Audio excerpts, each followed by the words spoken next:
ಸಹಕಾರಿ ಸಂಸ್ಥೆಯನ್ನು ಹುಟ್ಟುಹಾಕುವುದು ಸುಲಭವಲ್ಲ. ಅದನ್ನು ಅಭಿವೃದ್ಧಿ ಪಥದತ್ತ ಮುನ್ನಡೆಸಿಕೊಂಡು ಹೋಗಲು ಎಲ್ಲರ ಸಹಕಾರ ಅಗತ್ಯ.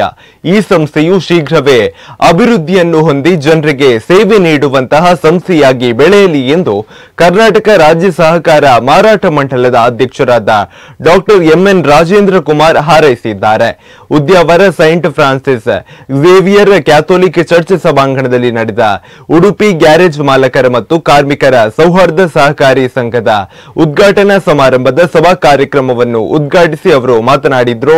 ಗ್ಯಾರೇಜ್ ಮಾಲೀಕರ ಮತ್ತು ಕಾರ್ಮಿಕ ಸಂಘ ಸದೃಢವಾಗಿದ್ದು ಆದಷ್ಟು ಬೇಗ ಸ್ವಂತ ಕಟ್ಟಡ ಕಟ್ಟುವುದರ ಜೊತೆಗೆ 25 ಶಾಖೆಗಳನ್ನು ಸ್ಥಾಪಿಸುವ ಶಕ್ತಿಯನ್ನು ಹೊಂದಿದೆ ಎಂದರು.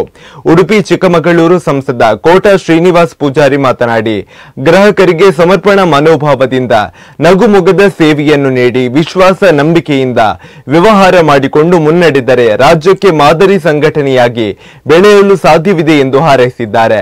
ಉಡುಪಿ ಜಿಲ್ಲಾ ಸಹಕಾರಿ ಯೂನಿಯನ್ ಅಧ್ಯಕ್ಷರಾದ ಜಯಕರ್ ಶೆಟ್ಟಿ ಇಂದ್ರಾಳಿ, ಉಡುಪಿ ನಗರಸಭೆ ಅಧ್ಯಕ್ಷ ಪ್ರಭಾಕರ್ ಪೂಜಾರಿ ಸೇರಿದಂತೆ ಮತ್ತಿತರರು ಉಪಸ್ಥಿತರಿದ್ದರು.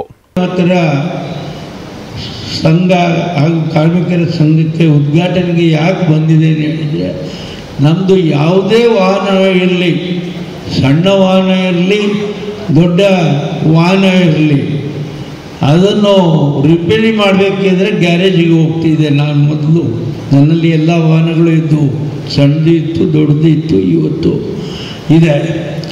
ಅಲ್ಲಿ ನಾವು ಕಂಪೆನಿಗೆ ಕಳಿಸಿದರೆ ಅಲ್ಲಿ ಇಟ್ಟು ಬರಬೇಕು. ಅವ್ರು ಏನು ಬಿಚ್ತಾರೆ, ಏನು ಹಾಕ್ತಾರೆ ನಮ್ಗೆ ಗೊತ್ತಿಲ್ಲ. ಆದರೆ ಗ್ಯಾರೇಜಲ್ಲಿ ಕಳಿಸಿದರೆ ಅಲ್ಲೇ ಇದ್ಕೊಂಡು ನಾವು ಅವರಿಗೆ ಬೇಗ ಮಾಡಿಕೊಡಿ ಹೇಳಿದರೆ ಬೇಗನೆ ಮಾಡಿಕೊಡೋದಿದ್ರೆ ಗ್ಯಾರೇಜ್ನವರು ಅಂತ ಹೇಳಲಿಕ್ಕೆ ನನಗೆ ಭಾಳ ಸಂತೋಷ ಆಗ್ತಾಯಿದೆ.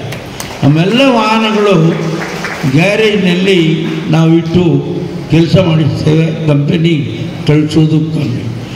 ಇವತ್ತು ಠೇವಣಾತಿ ಒಂದು ಸಂಸ್ಥೆ ನಡೆಸಬೇಕಾಗಿದ್ದರೆ ಠೇವಣಾತಿ ಅತಿ ಮುಖ್ಯ.